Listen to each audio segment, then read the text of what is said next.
طبعا مشاهدينا الكرام، أهلا وسهلا بكم.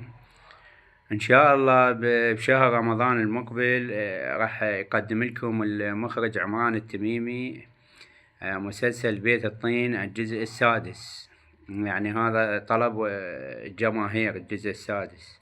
بيت الطين طبعا بيت العائلة طبعا العراقية في شهر رمضان، وأحسن لكم من المسلسلات التركية والمسلسلات الهندية، هاي اللي كلها سخافات حشاكم وهذا.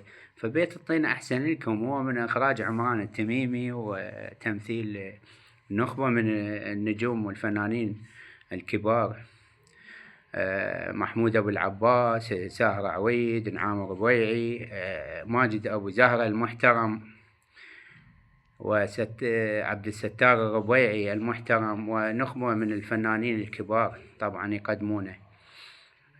تابعوا بيت الطين أحسن لكم والله العظيم، لا تتابعون مسلسلات تركية بشهر رمضان وأنتم صايمين. بيت الطين هو بيت عائلة، بعد بيت العائلة، وأنتم تابعتوه الجزء الأول والثاني والثالث والرابع، فنرجو متابعة الجزء السادس من بيت الطين في شهر رمضان المقبل.